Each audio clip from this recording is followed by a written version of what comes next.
এই বাংলাদেশ হচ্ছে কোটি মানুষের বাংলাদেশ। এই বাংলাদেশ সবার বাংলাদেশ হবে, যেই বাংলাদেশের জন্য 16 বছর ধরে কথা বলার জন্য আমরা লড়াই করেছি। আজকে এবি পার্টির পক্ষ থেকে আমরা এখানে এসেছি গত বছর এই ভারতীয় উপমহাদেশের ইতিহাসের অনবদ্য অসহিংস আন্দোলন করে এই এলাকার সবচেয়ে বড় দানব ফেরাউনকে যারা বুকের রক্ত দিয়ে মোদিস্থানে পাঠিয়ে দিয়েছিল, সেই উত্তরাবাসী সংগ্রামী জনতার প্রতি কৃতজ্ঞতা জানানোর জন্য। ঠিক একইভাবে এসেছি উত্তরার তরুণ তরুণী, শিক্ষার্থী, ছাত্র ছাত্রীরা এবং এলাকাবাসীরা মিলে সেই দিন পুলিশ, র্যাব এবং যৌথ বাহিনীর গুলির সামনে, স্নাইপারের বুলেটের সামনে আবু সাইদের মতো বুক চেতিয়ে দিয়ে লাল সবুজের পতাকাকে অক্ষুণ্ণ রাখবার চেতনা প্রকাশ করেছিলেন, তাদের প্রতি কৃতজ্ঞতা জানাতে। ঠিক একইভাবে এসেছি আপনাদেরকে এটাও মনে করিয়ে দিতে, 1 বছর পেরোতে না পেরোতেই নতুন করে বাংলাদেশে আবার দিল্লির আধিপত্যবাদের সেই কালো ছায়া এবং ছোবলের আশঙ্কা আমরা দেখতে পাচ্ছি। আপনারা দেখেছেন সোহেল তাজের মতো একটা পতিত ভদ্রপী আওয়ামী গোখরা সাপের সাথে মিটিং করেছে অন্তর্বর্তীকালীন সরকার প্রধান। এবং আমরা যারা 75 পরবর্তী ইতিহাস দেখেছি, সেই দিন আওয়ামী লীগের ভারপ্রাপ্ত সভাপতির দায়িত্ব নিয়েছিল এই সোহেল তাজের মা জোহরা তাজউদ্দিন। অতএব যারা মনে করে থাকে যে আওয়ামী লীগের ভিতরে আবার ভালো আওয়ামী লীগ, সুশীল আওয়ামী লীগ, ভদ্র আওয়ামী লীগ বলে কিছু আছে, তারা এখনো গোখরা সাপ চিনতে পারে নাই, তারা এখনো কুমিরের ছোবল চিনতে পারে নাই। সাপের মধ্যে চেহারা যত সুন্দর হোক, সেটা শত সোনালী রূপের হোক, সেই সাপ যত সুন্দর করে নাচে এবং গায়, সাপ সাপই থাকে, ওই সাপের বিষের মধ্যে কোনো তফাৎ হয় না। তাই আমরা অন্তর্বর্তীকালীন সরকারকে মনে করিয়ে দিতে চাই, আওয়ামী লীগের কোনো বিশুদ্ধ ভাষণ হবে না কোনোদিন। আওয়ামী লীগ, আওয়ামী রক্ত হচ্ছে এক দূষিত রক্তধারার নাম, মীর জাফরের বংশধারার নাম হচ্ছে আওয়ামী লীগ, লেন্দুক দর্জি আর জগৎ শেঠের উত্তরসূরিদের নাম হচ্ছে আওয়ামী লীগ।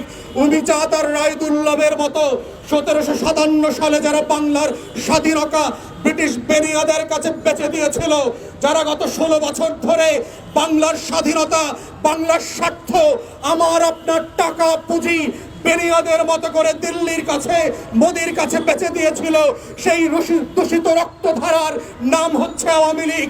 শেখ পরিবার, যাদের ব্যাপারে কোনো ক্ষমা নাই, কোনো পুনর্বাসন নাই। যদি সেটা হয়, গত বছরের 1400 শহীদের সাথে বেইমানি করা হবে, গাদ্দারি করা হবে।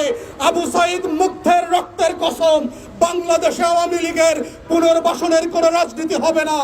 বাংলাদেশে আওয়ামী লীগকে ফিরায় নিয়ে আসা জাতীয় পার্টির নামে, 14 দলের নামে, সোহেল তাজের ভদ্রবেশী গোখরা সাপের নামে কোন সাপের ব্যানারে আওয়ামী লীগকে ফিরায় আনতে দেওয়া হবে না। এটাই হচ্ছে 24-এর গণ অভ্যুত্থানের বক্তব্য।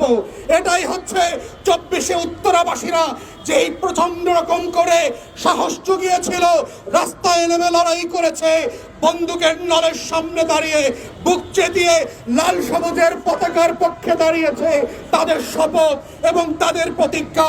এবং সেটাই আজকে আমরা নতুন করে উত্তরাবাসীকে মনে করে দিতে এসেছি।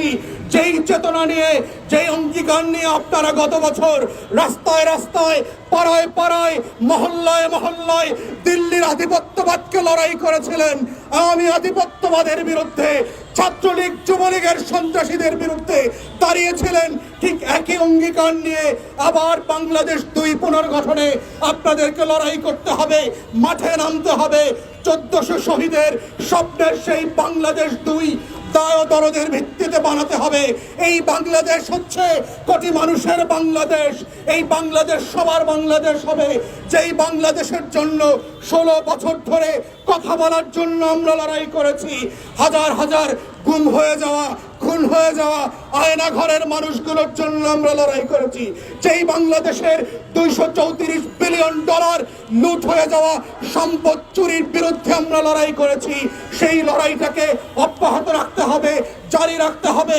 যেই লড়াইয়ের অংশীদার ছিলেন আপনারা উত্তরাবাসীরা, রক্ত দিয়ে লড়াই করে, অস্ত্র ছাড়া বুকচে দিয়ে বাংলাদেশকে লড়াই করে বাঁচিয়ে রেখেছিলেন। সেই কফিনের মিছিল হচ্ছে উত্তরাবাসীর মিছিল।